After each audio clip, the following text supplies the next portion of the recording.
Recently, Square Enix announced that they are remaking yet another beloved RPG, Star Ocean: The Second Story. Set to be released on Switch, PlayStation 4, PlayStation 5, and Steam on November 2nd, Star Ocean: The Second Story R is destined to become one of the most talked about retro RPGs released in years. And to my surprise, they're actually making a lot of visual changes to the game.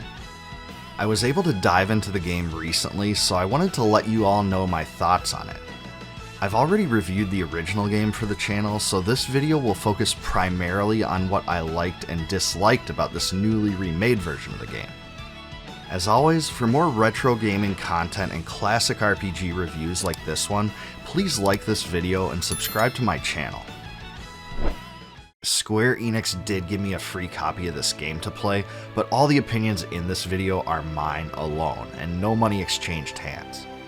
The first thing that jumps out about Star Ocean: The Second Story R is the totally revamped visual style. Gone are the totally pre-rendered backgrounds in the original game, replaced with 3D-like backgrounds that are being marketed as 2.5D.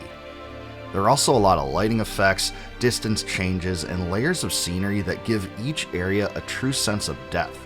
So this will have a fresh appearance to old players of the game, while still not devolving too much from the original essence of it. And I just have to say, I think the game looks great. It's honestly a true pleasure to look at, and it doesn't feel out of place. The way the backgrounds clash with the sprites reminds me a little bit of Octopath Traveler, but without the HD 2D blurring effects. I'm also super glad that they kept the original sprites in this one, including in battle, so they'll really preserve a lot of the nostalgia we all have for this game. In addition, I can't stress enough how happy I am that they didn't just apply a filter to the edge of the sprites. I hated how this was done in games like the Grandia remaster, because the sprites just look blurry and ugly in that one.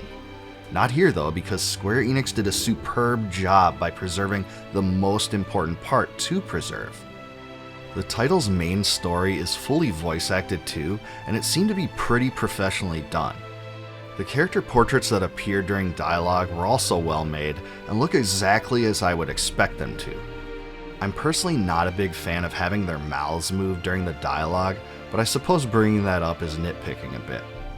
I would also say that the text size and interface font is the perfect style and size, unlike some other games out there. Star Ocean: The Divine Force. The combat in Star Ocean: The Second Story R wasn't tweaked too much compared to the original game, and in my mind that's actually a pretty good thing because it was honestly fun the way it was. However, there are a few changes, including a timing-based counterattack system that allows you to jump behind an enemy and attack while recovering a small amount of magic points.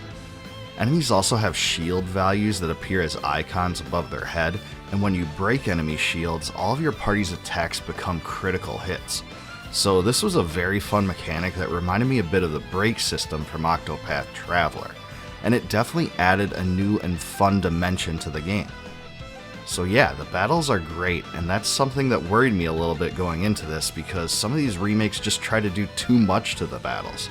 But here, they're even more fun than the original, and all the same attacks you love and remember are here.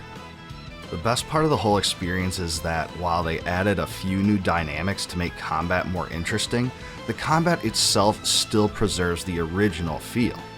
And hey, as far as I see it, that's exactly what they should have been shooting for. And speaking of new stuff, Square Enix also threw far more into this remake than I would have expected.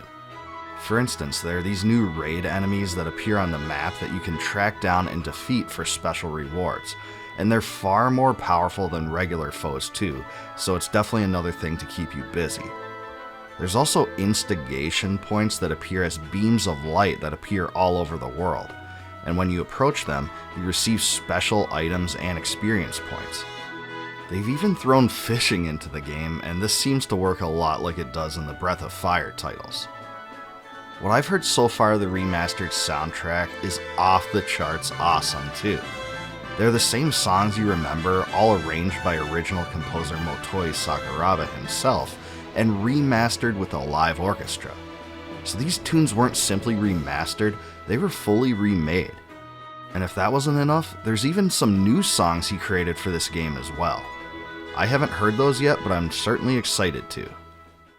I haven't played completely through the game yet, but Star Ocean The Second Story R seems to be, in many ways, the ideal remake for retro RPG fans like myself. Square Enix simply didn't skimp out on anything here. They added some new combat mechanics that are fun, an awesome graphical overhaul that makes the world feel so much bigger, quite a bit of bonus content, and even new songs. So yes, in my mind, this was remade perfectly for the style of game it was, just like Live Alive was.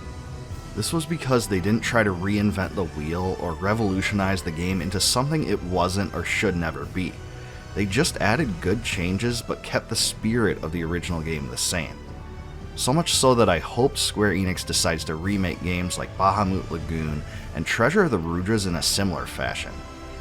So yeah, this is definitely the best way to play Star Ocean The Second Story, so forget about the original and PSP versions from here on out. But what did you think about Star Ocean The Second Story R? Was this a good remake, and how do you think it compares to the other games in the series? Let me know in a comment below. Please like, subscribe, and click the bell for more retro gaming content. Big shout out to my Patreon patrons and YouTube members as well. I really appreciate your support. If you want early access to the videos I produce and other perks like they receive, please consider supporting the channel by becoming a Patreon patron or via the YouTube Join feature.